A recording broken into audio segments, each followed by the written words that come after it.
জনাব মোহাম্মদ আব্দুল রাকিব, বাংলাদেশ জামাত ইসলামী চাহিদা কর্তৃক দাঁড়িপাল্লা বরাদ্দকৃত কর্তৃক দাঁড়িপাল্লা। এই নির্বাচনে আমি কিছু কিছু সংখ্যা মানে আলামত পাচ্ছি যেটা ডাইরেক্টলি আমার উপর আক্রমণ করা হচ্ছে। নওগাঁ ৬ আসনে জনগণের যে চাহিদা, আগামী দিনে যদি নির্বাচন সুষ্ঠুভাবে হয়, আমরা বিপুল ভোটের ব্যবধানে ইনশাআল্লাহ নির্বাচিত হব। আমরা আশা করছি জনগণ পরিবর্তন চায়, একটি কল্যাণ রাষ্ট্র গঠনের ক্ষেত্রে, আগামী দিনের বাংলাদেশ গড়ার ক্ষেত্রে আগামী দিনের এই জনগণ আমাদের দাঁড়িপাল্লা প্রতীককে তারা নির্বাচিত করবেন ইনশাআল্লাহ।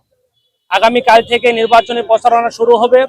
আমরা প্রশাসনের কাছে আকুল আবেদন জানাবো, নিরপেক্ষতা বজায় রেখে সকল দলের সাথে সমান আচরণ করার জন্য এবং আমাদের নির্বাচনী আচরণবিধি যাতে সকলেই মানতে বাধ্য হয়, সেক্ষেত্রে সকলের যাতে সমান সুবিধা আমরা নিশ্চিত করতে পারা যায় সেই দৃষ্টিতে আপনারা ভূমিকা রাখবেন।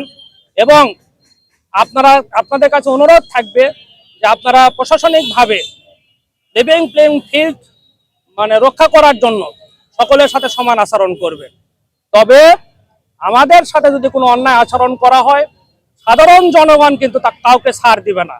এই ক্ষেত্রে আপনারা স্পষ্ট ভূমিকা রাখবেন। আজকে প্রতীক বরাদ্দ হয়েছে, আলহামদুলিল্লাহ। আমরা ৬টি আসনেই মনোনয়নপত্র জমা দিয়েছিলাম, ৬টি আসনেই প্রার্থী বৈধ হয়েছে, ৬টি আসনে আমরা প্রার্থী বরাদ্দ পেয়েছি। আমি বিশ্বাস করি আমার আসন মান্দা থেকে শুরু করে আমার 6টি আসনই আগামী দিনে আজকে যে মানুষের সেন্টিমেন্ট, মানুষের যে চাওয়া পাওয়া, মানুষের যে আকাঙ্ক্ষা, এটা পূরণের জন্য আগামী দিনে এই নওগাঁর মানুষেরা 6টি আসনেই দাঁড়িপাল্লা প্রতীককে বেছে নেবে ইনশাল্লাহ। কারণ অতীতে সবাইকে দেখেছে, তারা সবারই দেশ পরিচালনার সুযোগ এদেশ বা এই নওগাঁবাসী দিয়েছে।